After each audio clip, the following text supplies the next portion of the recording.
Very good evening, everyone. Are you all pumped up and excited? We definitely are. So eWIT and Finastra are very happy to bring on board Dr. Shashi Tharoor to come and give us a view of leadership in this new normal. It is a privilege that we have Dr. Tharoor here, and as the times are, we also have him in our home offices. I mean, you couldn't get a better deal than that, right? So as of now, we have 229 attendees. I'm sure a few more are coming in. And from eWIT side, I'm Aditi Radhakrishnan. I'm the General Secretary. We do a lot of work in the empowering women in IT, ITES, in Technopark Trivandrum right now. So we're very, very happy to host this program along with Finastra. We have a few people on your camera. You can see all of them who will be part of this program. Of course, the star of the event is Dr. Tharoor.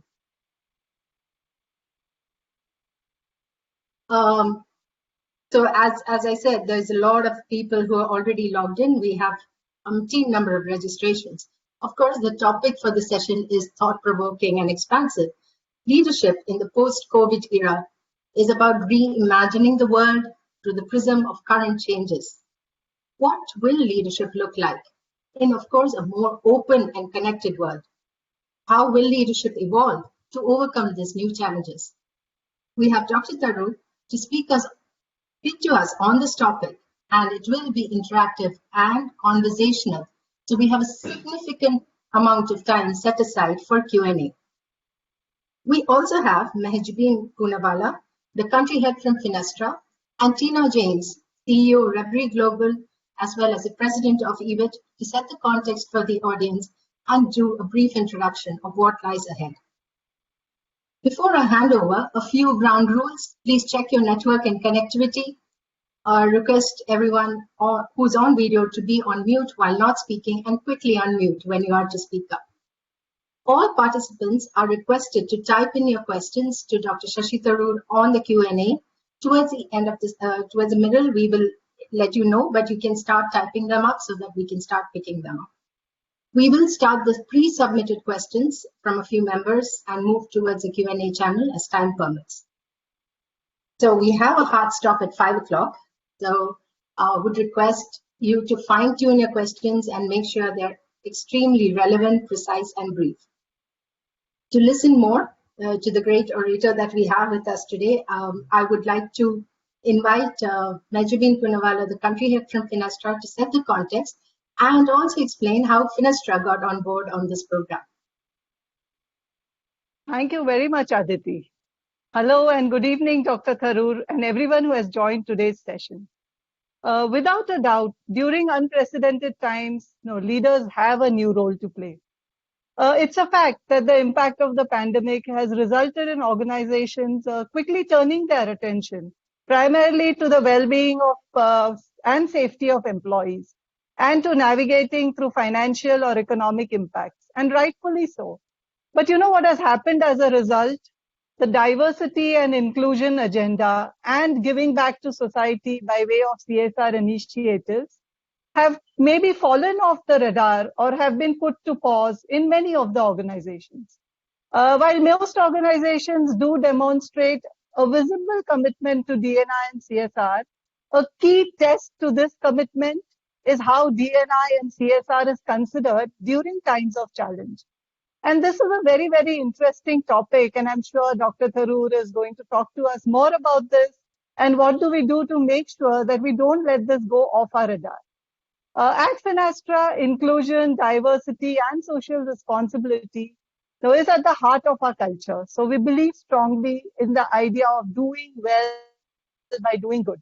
Our focus has always been to bring people and technology together for a greater social impact and to create a more open and concentrated world. In fact, interestingly, our tagline is open finance, open culture, open leadership, and we believe in open. And staying true to our commitment, we are actually very actively pursuing our D&I agenda, be it gender diversity, generational diversity, LGBTQ, or differently able. and also our CSR initiatives of banking the unbanked, driving financial inclusion, and opening financial opportunities to all. It gives us immense pleasure to partner with eWIT on this very, very, very important topic and a very relevant one for the times that we are in. And of course, we have a great speaker like Dr. Tharoor with us today, who's absolutely, I'm sure, going to share with us valuable guidance, which both seasoned and aspiring leaders can take back. Before I hand over back to Aditi, I'd like to share a quote by Dr. Tharoor that is a great reflection on the current times. There is not a thing as the wrong place or the wrong time. Where we are at the only time we have. Perhaps it's where we are meant to be. So crisis or no crisis, we got to make the most of what we have and life goes on. Thank you very much, and all of you enjoy the great session that lies ahead. So back to you, Aditi. Thank you, Mehjabeen. Yeah, we're really excited, and I'd like to invite Tina to speak about a little bit about eWIT, and of course, introduce the person who needs no introduction.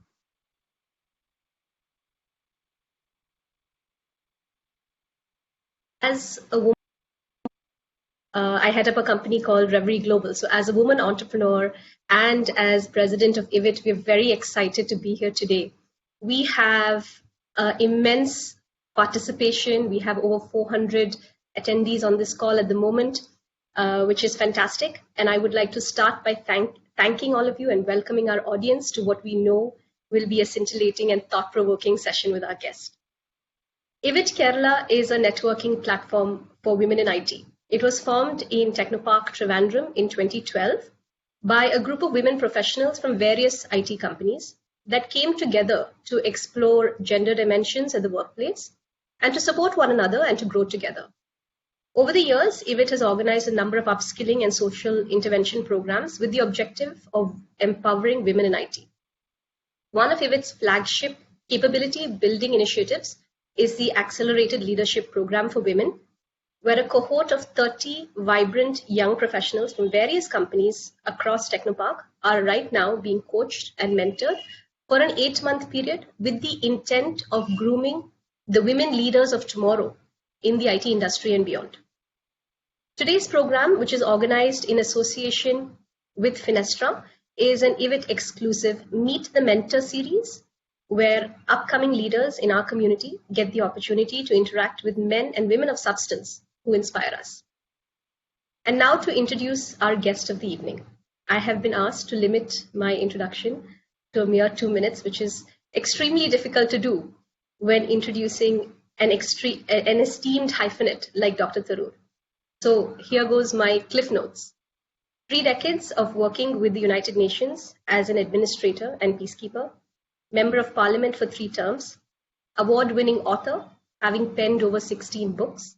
His latest book, Tharoorasaurus, gives us 53 new words to apply into our daily lives.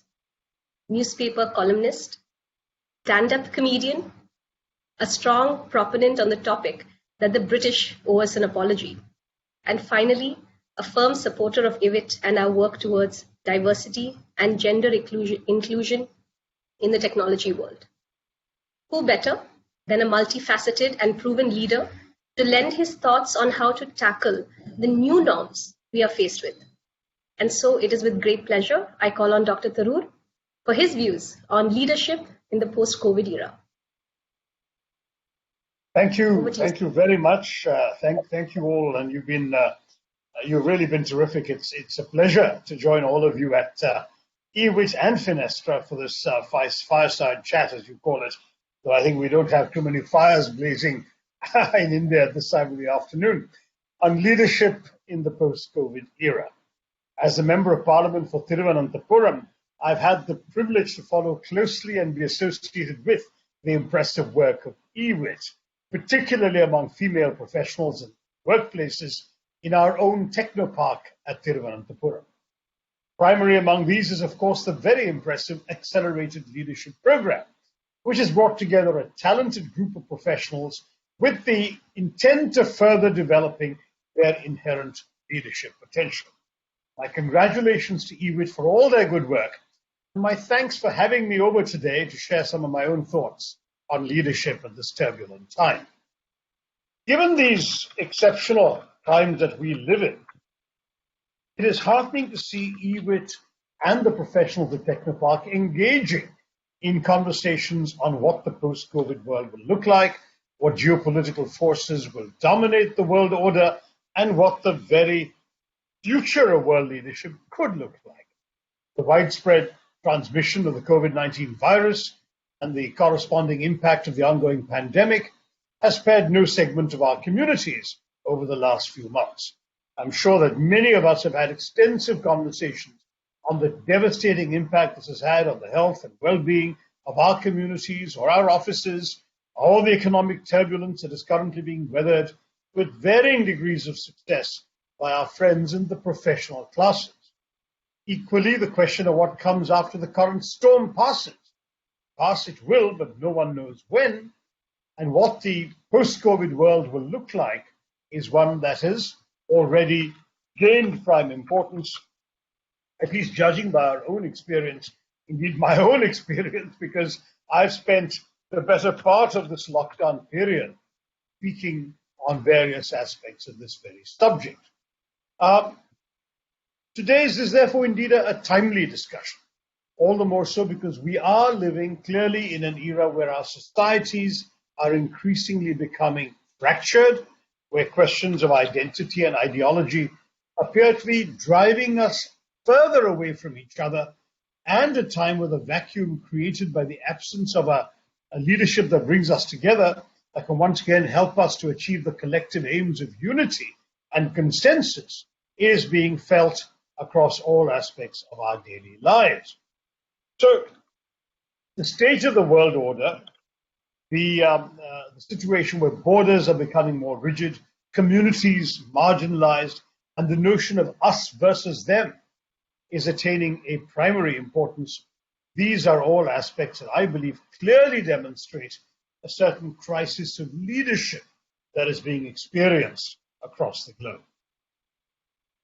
Now, if you look at the world around you, from a time where many celebrated the arrival of globalization, benefits of instant communications, and a digital revolution that is reflected in the Technopark, where many of you are working, to the cultural closeness of cosmopolitanism and liberal thinking, we are now being confronted by a strong and perhaps unavoidable backlash to these ideas. Though it is too early to assert this with any certitude, it seems increasingly likely that COVID-19 will inaugurate an era of deglobalization. Signs are mounting that the world may embrace isolationism and protectionism in a far more enthusiastic way than prior to the outbreak, including in India, where we're hearing about Atmanirbharta. Indications are evident. The pandemic has confirmed for many that in times of crisis, people rely on their governments to shield them. Global supply chains are vulnerable to disruption and are therefore unsustainable, and that dependence on foreign countries for essential goods be fatal. COVID-19 has also convinced many that strict border and immigration controls are essential. That national interests should therefore trump international cooperation. Many are saying the answer lies in strong government, putting the nation's needs over individual citizens' freedoms, and in dispensing with democratic niceties from federalism to parliamentary oversight, whatever the government deems to be the national interest. But even our society becomes more insular, stratified, hostile, there now arises a unique opportunity to young professionals to rise to the occasion and address the acute leadership deficiency that we are currently facing. Stress my view that the future of leadership will and must be global. The new world order will need a new set of leaders to bring us back together. Individuals, although rooted in their immediate localities, are capable of displaying the necessary vision and aptitude to think beyond their immediate borders. Young leaders who can revive and champion the idea we are, as a human community, stronger when we are together. The old cliche now, the new cliche perhaps, global, to think global and act local. The new leaders that the world desperately needs will be individuals courageous enough to think beyond their immediate interests and the allure of the bottom line, and instead work actively to identify the complex challenges faced by our society, produce innovative ways to successfully address these challenges. At the same time, these new leaders must work to bring us together again, especially those who've till now fallen under the categories of the marginalized, the discriminated, the financially vulnerable, and the socially chastised. These leaders will therefore not just be managers in the professional sense, but really problem solvers and change makers.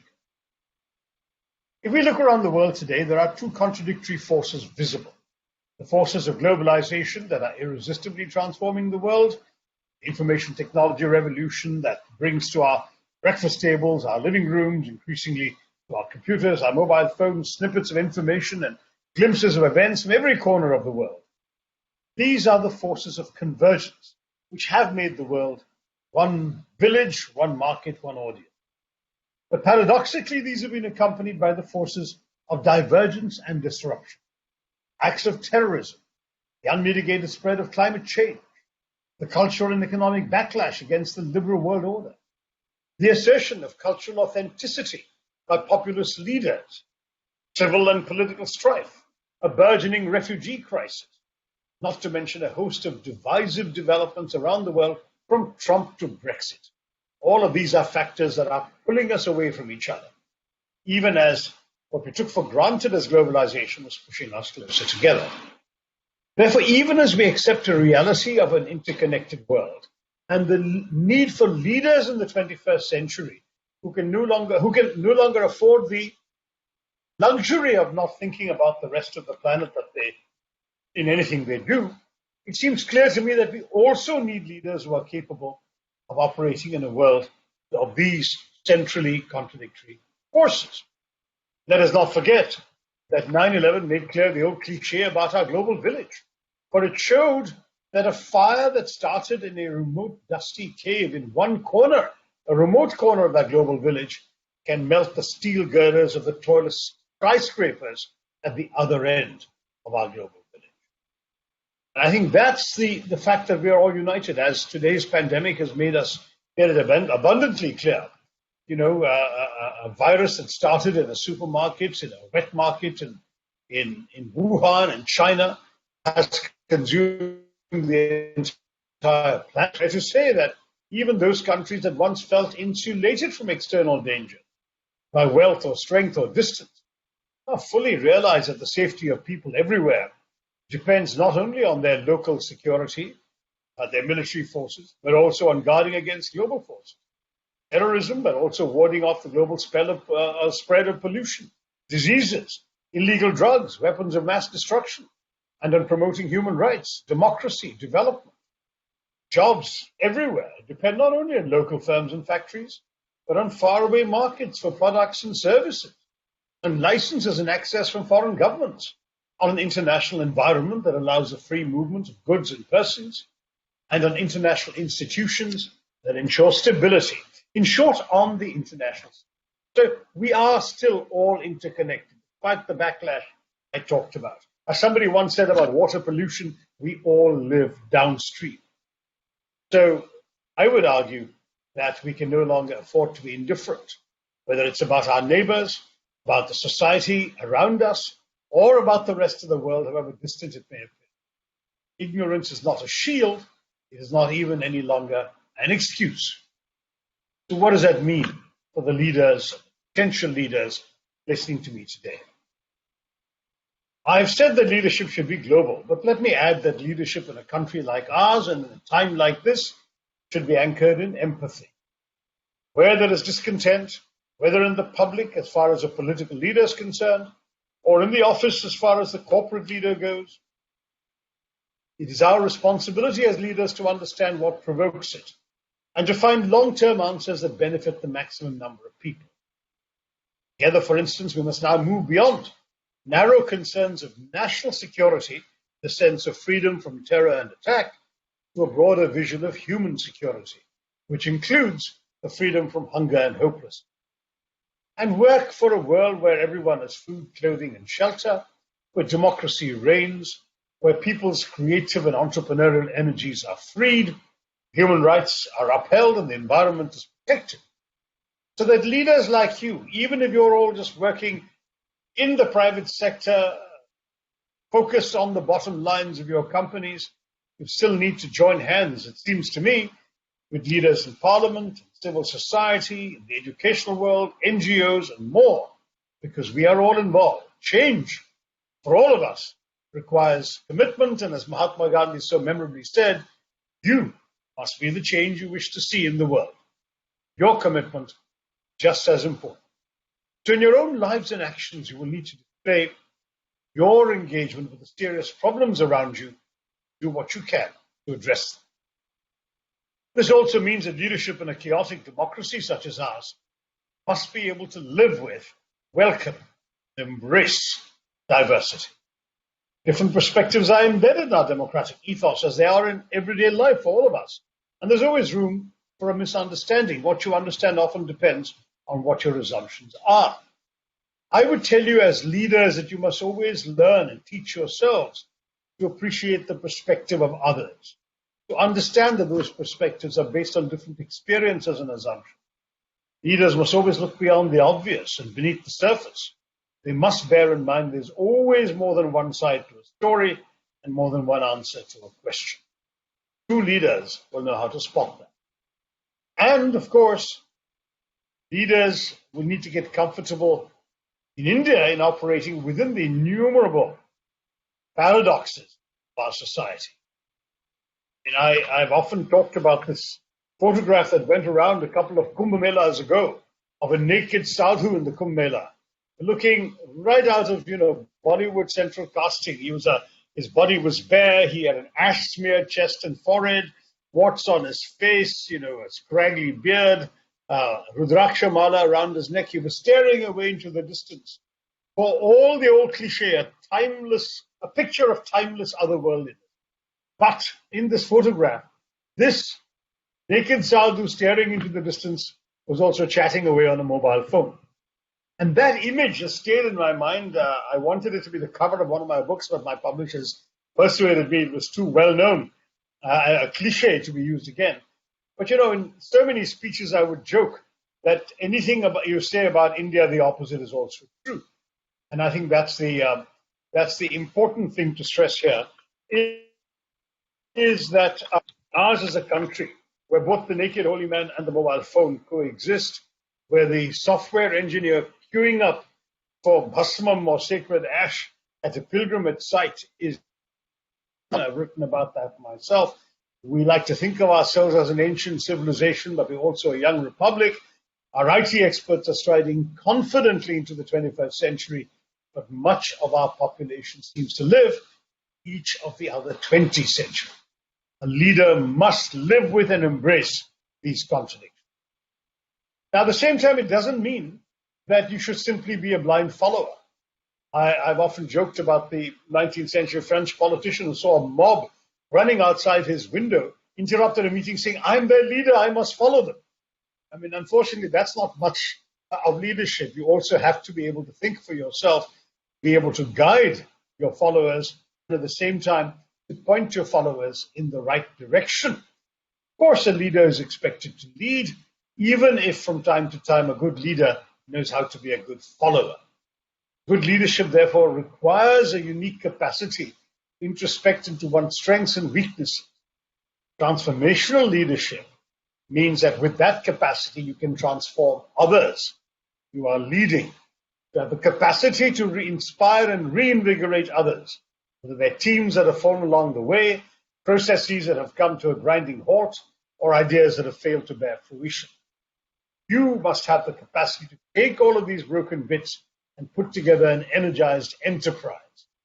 But of course, sometimes you must also remember that someone on your team may be able to do this for you. And you will only know that if you have learned to understand the people you are leading, to evaluate and judge their capacity, and to be able to trust them enough, and trust yourself enough to empower them.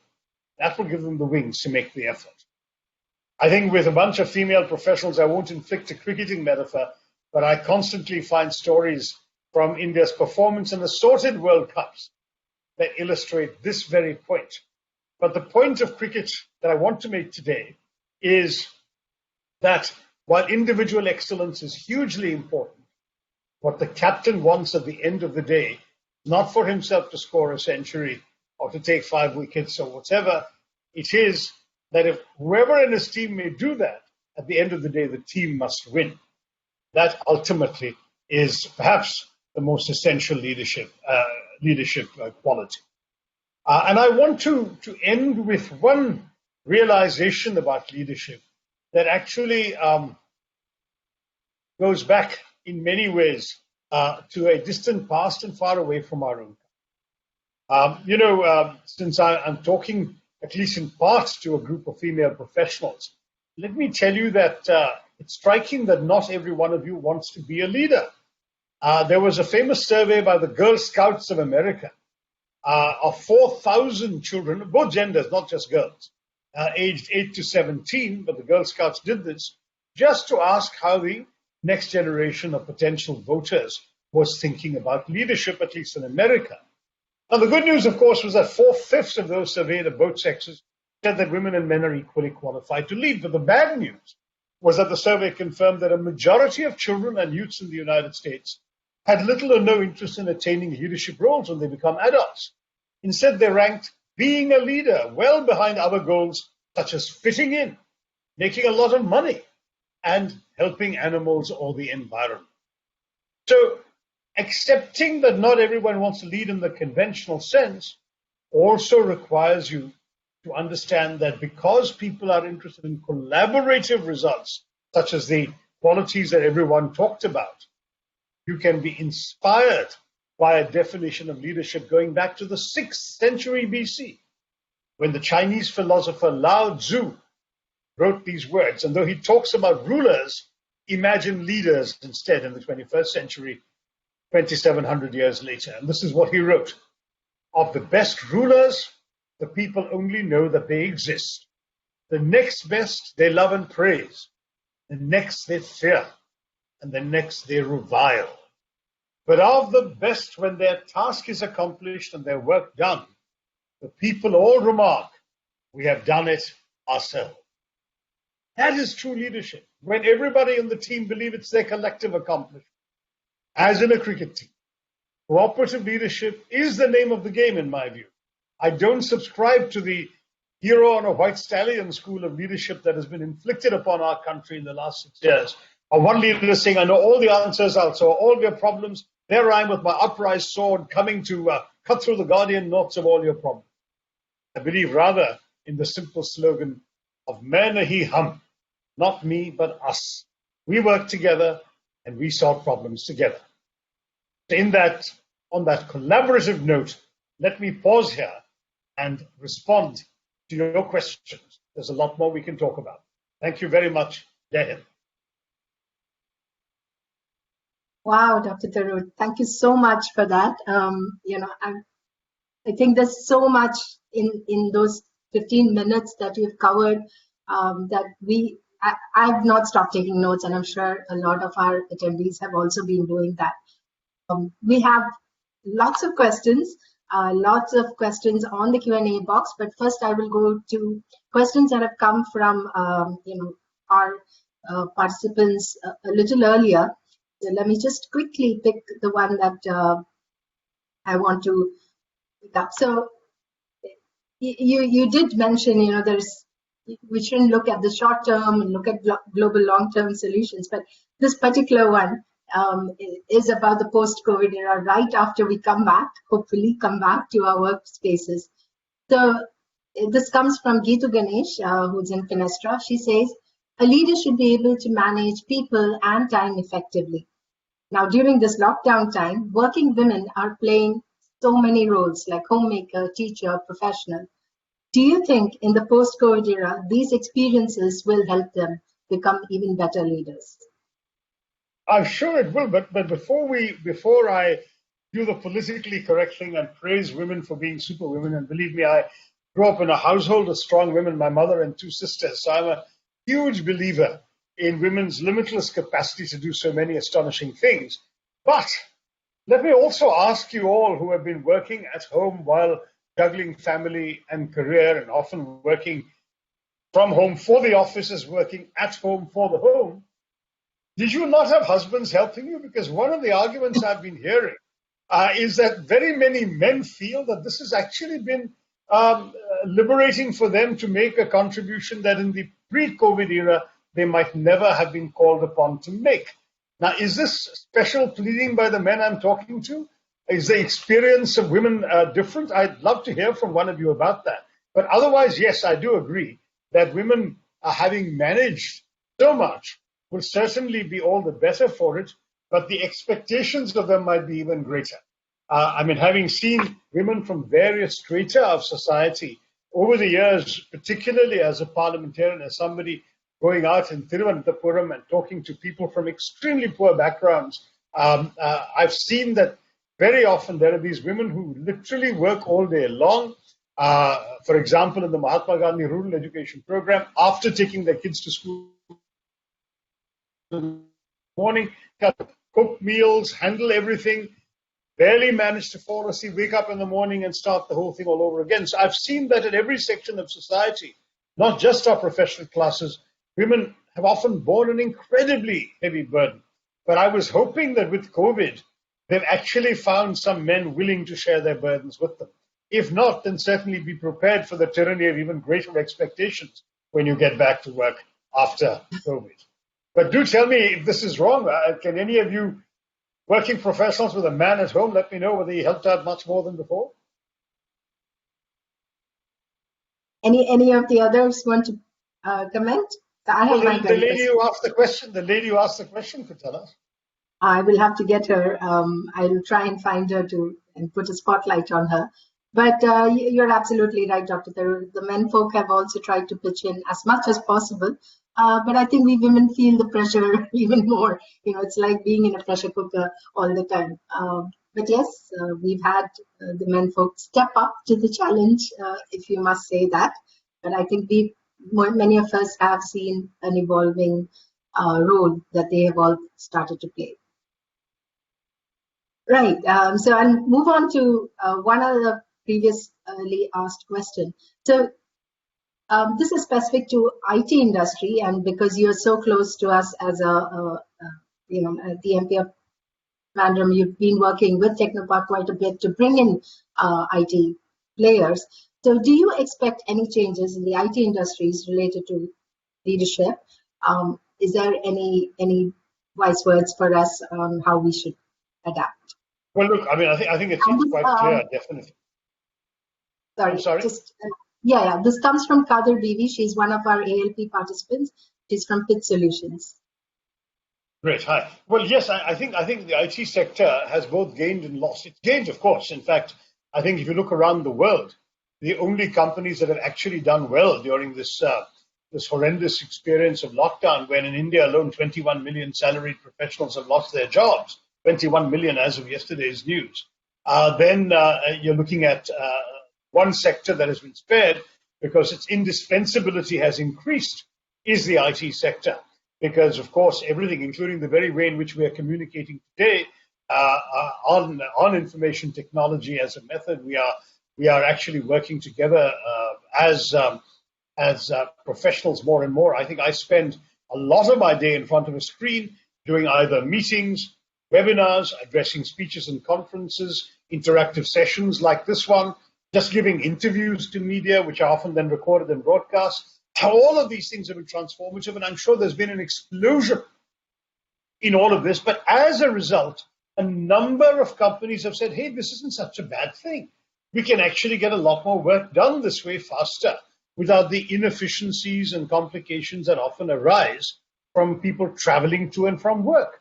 One of the striking things, for example, is that now leadership will have to be exercised more remotely.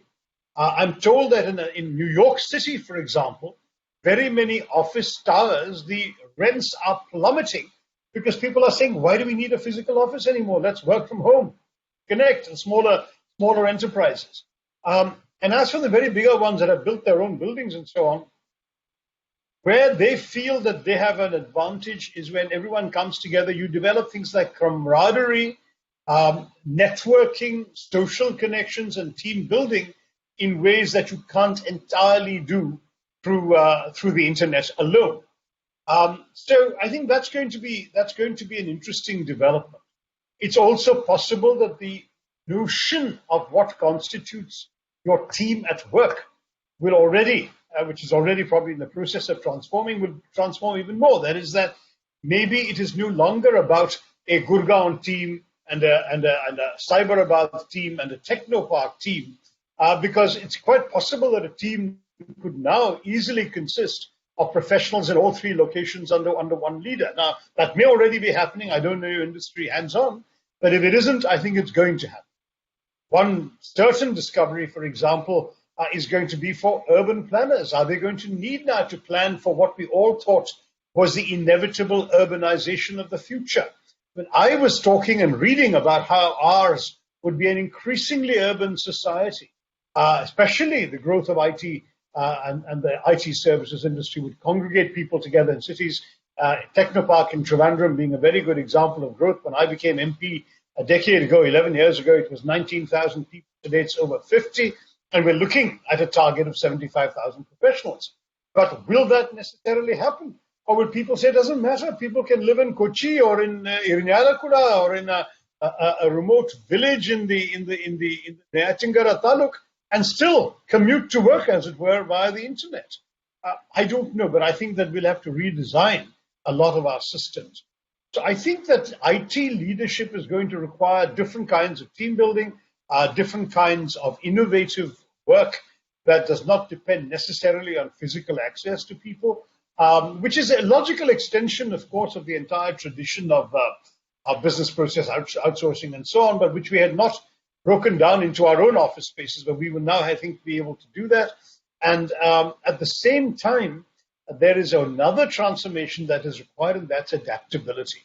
The dizzying speed of change in the IT sector means that very many people who are young professionals today, maybe in their late 20s, early 30s, are not very far away from discovering that what they've learned and practiced is already obsolete.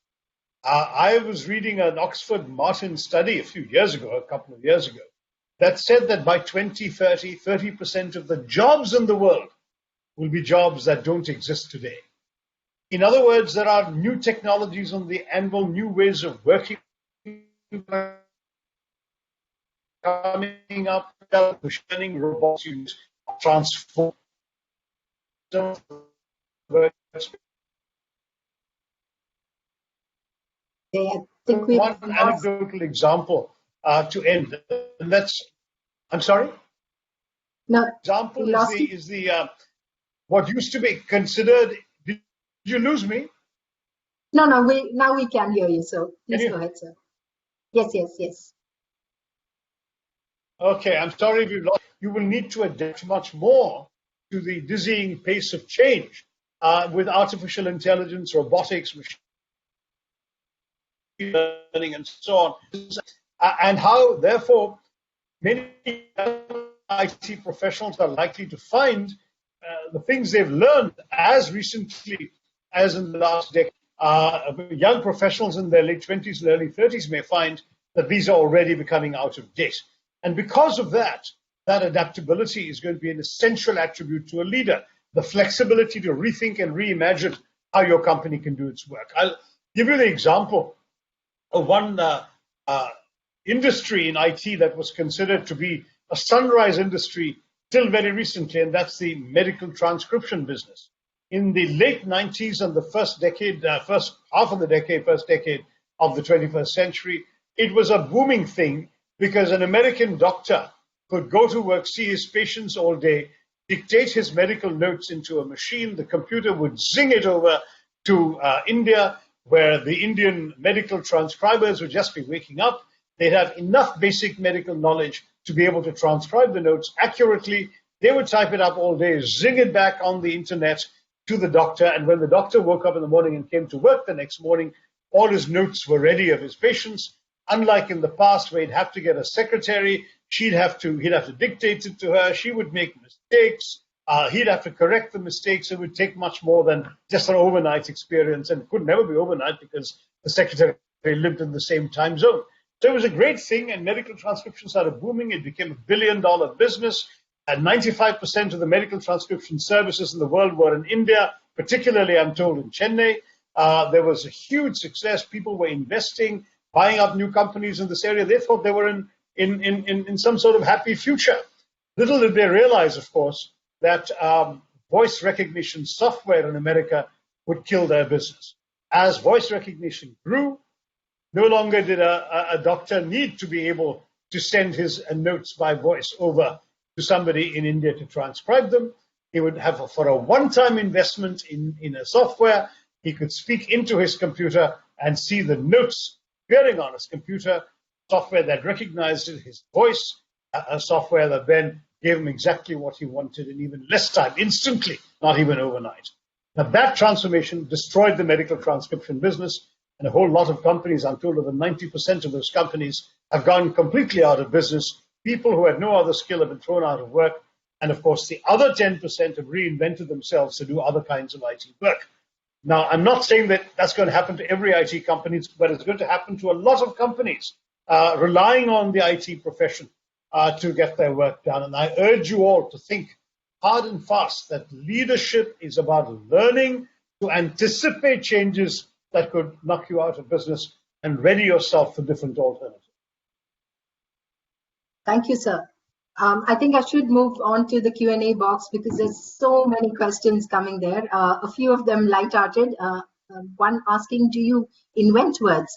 Do you create words by yourself? So I'm sure you will weave that into the next question as I'm asking you. So as a leader, how do you handle conflicts, especially when you're sure that what you do is right for the development of the society, but you face blind opposition from peers or leaders in the society? This has been asked by Sandeep Vijayanathan.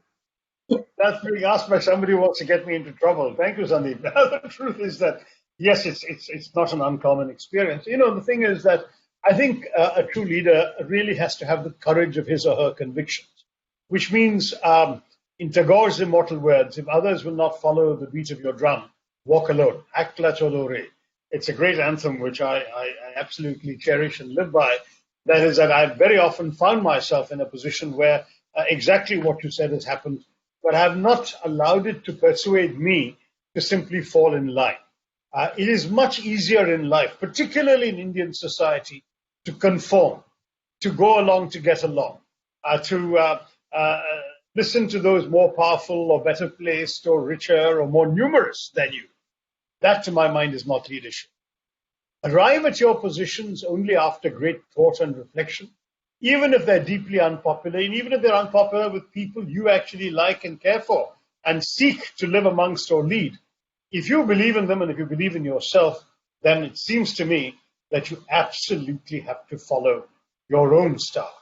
That's been my philosophy in life, Sandeep, and I know it will not always succeed, because don't forget, some of the greatest visionaries and leaders of history that you can read about were not necessarily successes in their lifetime or throughout their lifetime.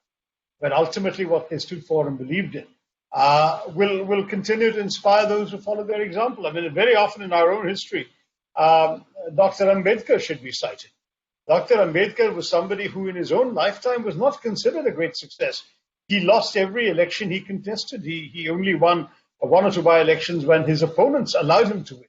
And he was put into the Rajya Sabha, and he called himself in a speech there a failure. Today, his birthday is celebrated with a 5-night vigil by millions of people every year. There are more statues of him than any other Indian leader bar Mahatma Gandhi in our country. So often you can be a leader beyond your time. And that is also not such a bad thing to aspire for. So let us have faith in ourselves, find our own truth and follow it. That ultimately, I think, is the simplest prescription for leadership. Wonderful, Dr. Tharoor. Thank you so much. I have to take this question from Abhishek Ganguly. I hope it doesn't put you into trouble again. As we are already aware that the GDP of India has suffered abysmally. How can the young leadership of India help in tackling the situation and improve the economic condition of the country? Well, if I were to be really mischievous, I would say change our government to begin with, because it has proved completely inept and completely feckless. It's very striking that no major economy in the world has done as badly as we have, and that everything that was being suggested from the sidelines was ignored or not implemented by this completely inept government. So much so that, as you know, and I say this to an audience largely of women, finance minister, whom we were all proud of as a woman professional, her own husband has been writing op-eds sniping at her, attacking her for the mistake she's made. So it's not been a happy outcome. And I think that in many ways, I think it's partly because this is a government that for 6 years, as some of us have been arguing, you can read my book, The Paradoxical Prime Minister, a year and a half ago. Many of us have been arguing that this country suffers from a leadership of smoke and mirrors, that appearances always seem to matter more than substance, rhetoric seems to matter much more than reality, sloganeering much more than actually getting things done on the ground. And this is something which I say with a lot of disappointment, because I recognize that even if I don't ideologically agree with what the Prime Minister's party stands for, I respect his seeming understanding of the problems of our society and his apparent desire to resolve them. But then we've had 6 years of failure to look at, where every single thing that he has touched, and most egregiously the demonetization, which was the first body blow to our economy, that shows, unfortunately, that he is in over his head. I wish we could have elected him to be chief rhetorician rather than prime minister, because unfortunately, giving good speeches, which he's unparalleled at, is not the hallmark of wise policy making. The taste for shock and awe because they make good headlines destroyed the economy once with demonetization. That took 2 percentage points off our GDP, and then the shock and awe of a lockdown at 3.5 hours notice. By the time he finished his speech, there were 3.5 hours left for planes and trains and highways to be shut down. That was, again, borderline say. And I say this with full responsibility because I believe the government was irresponsible. The lockdown could have been effective if planned. You may remember that just the previous week, the Prime Minister had given the nation 48 full hours to have a Sunday lockdown called a People's Curfew, a Janta Curfew. And it actually more or less worked until they foolishly came out at 5 o'clock to bang drums and hollies and so on, as he asked them to, which of course destroyed the purpose. But as a demonstration that it could be done with adequate planning, yes, everyone had enough notice to change their plans. You do not give people 3.5 hours notice and shut down a nation. That is irresponsible. There is no other word for it. We thought so at the time. And when the migrants started, millions of migrant workers started trudging home, it became apparent that they would carry despair, pain, hunger, and the virus with them back to their villages. And this has spread completely. How did it work in a country like New Zealand? Yes, much smaller than us. But what they did was very simple. They shut flights. We had also shut down flights, so viruses couldn't come from abroad. They gave enough notice to people to lock down and create new habits of work for a finite period. Virus couldn't go anywhere. And therefore, the virus essentially died. A woman leader, a woman prime minister, got full credit for being humane in the way in which she implemented her lockdowns and got the successful results that she had hoped and prayed for. In our case, we had a male leader who, I'm sorry to say, did not show a fraction of the humanity. We had a female prime minister who also failed to exercise what everyone was advising her to exercise, the fiscal flexibility to give a genuine stimulus to the nation. And the male prime minister, of course, who gave an exaggerated speech claiming it would be 20% of the GDP that would be in form of stimulus, and the analysts pointed out it was barely 1%. So the result of the stimulus wasn't enough. 21 million professionals have lost their jobs. Salaried people have lost their jobs. In the informal economy, millions more have been thrown out of work. Daily wages don't have a functioning economy to have their daily wage in. So how can young people help in all of this? I'm afraid the damage has been so extensive, all we can do literally is roll up our sleeves and get to work as soon as we are able to actually resurrect what has been knocked flat to the ground. It is not going to be, despite the fatuous pronouncements of the government's voices, a V-shaped recovery. I only hope it won't just be L-shaped. It may gradually be a kind of a curly L or a curly U where after some periods in the doldrums, we may slowly start coming up again, because I trust the ingenuity and capacity for hard work of the Indian people. But I no longer trust competence of this disgraceful government. Thank you, sir. In fact, there are a lot of questions related to how we've seen women leaders who are able to tackle COVID better. The questions were around, do you see this as proof of acumen, which will lead to the rise of women leaders across the world? What is your take on that? Well, I partially answered that. I think humanity and empathy are perhaps often seen as particularly female characteristics. By the way, that's not always been true of female leaders. Leaders like Golda Meir, Srimava Bandaranaike, and Indira Gandhi were often described as iron women, in fact, a particularly sexist comment made about Indira Gandhi during the 65 war, when as information and broadcasting minister, she visited the troops in the front lines, where somebody said to her, of her admiringly, but in a sexist vocabulary, he's the only man in the cabinet, quote unquote. So the women leaders of an earlier era were women leaders who showed male qualities. But today's women leaders have had the courage to show the imagination, to empathize with the people they seek to lead. It's very striking. Well before COVID, you may remember in New Zealand, there was the Christchurch bombings. What did Jessica Ardern do? And she was a relatively fresh, by any means, an established Winston Churchill figure, anything like that.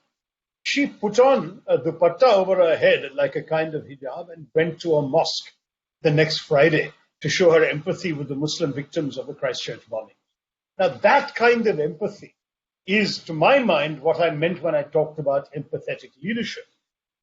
It's not enough to make fiery speeches and keep at a distance from people. You have to be able to show them that you care. And what is more, that even if you come from somewhere else, that you seek to identify with.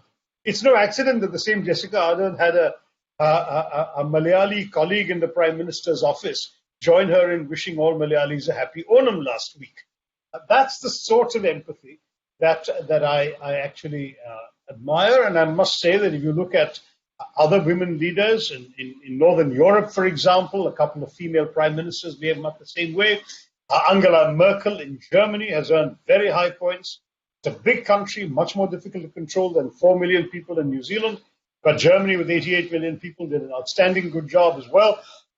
So in many ways, we have examples throughout COVID of female leadership which has shown imagination, which has shown empathy, which has shown humanity, in addition to the professional, political, efficient, administrative and leadership organizational qualities that made them prime ministers and chancellors in the first place. In other words, they had those qualities that men also have, or some men also have, in order to get to those positions, but they also had certain personal qualities that I believe have helped define their leadership in a very positive and impressive way. That's the extent to which I think we can point to gender in this regard. Thank you. So I know we are at 4:55. I do have to take this last question, sir, and I hope it resonates. It is a continuation of sorts from what we just spoke. This is from Rashmi Prabhakar. True leaders need to be compassionate and empower others. How do we get rid of egos and archaic hierarchical leadership styles and replace with uplifting those who come with brighter ideas? You know, that's a very good question. There's no easy answer to. Number one, because the individual leader has to be capable of dispensing with the easy advantages of hierarchical leadership. You know, too many people in our society, and not just in organizations that you professionals deal with, but even in families and society, tend to work with a hierarchical mindset. It simply seems to be built in, and certainly in many parts of the country, patriarchy still rules the roost. When a man reaches a certain age, he just instinctively assumes that the younger people in his family will, in fact,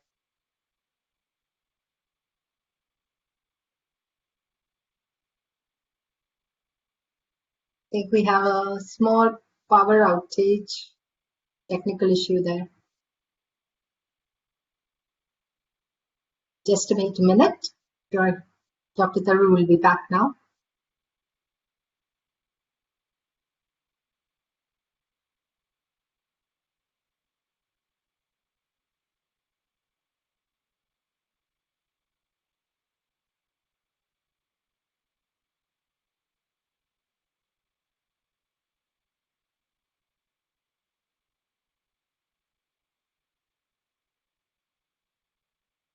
Does seem like a power outage. We did see the light go off, so sure maybe it's back. Although we are nearing the end.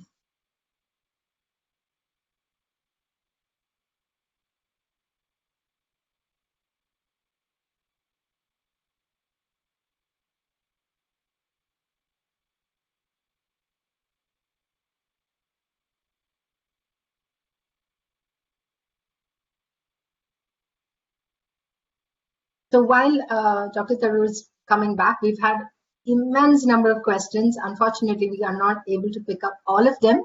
And of course, a lot of these questions were interlinked of sorts. So thank you so much for participating and being part of this eFireside chat. As Dr. Tharoor said, there's no fires, but it's warm. It's a warm, friendly conversation we've tried to have. Yes, Dr. Tharoor is back.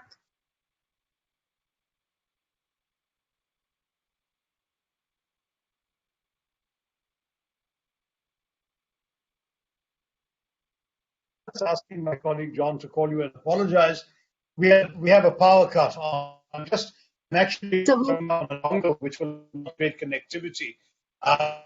Daily Finastra Delhi, for anybody who thinks that living in a Sarkari bungalow in the nation's capital is a comfortable lifestyle, let me tell you, I lose power every single day without exception as well. My apologies. We were almost done, and I was just making the point that indeed, in a hierarchical society like a genuine leader be able to extend themselves into to their teams. I'll have to stop there. I apologize for leaving you, but thank you again for having me on and for this very pleasant.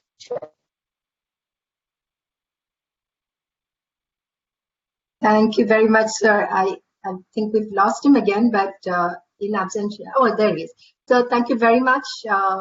We've greatly, or have I lost him? I'm not sure. Anyway, we've learned a lot in this interaction.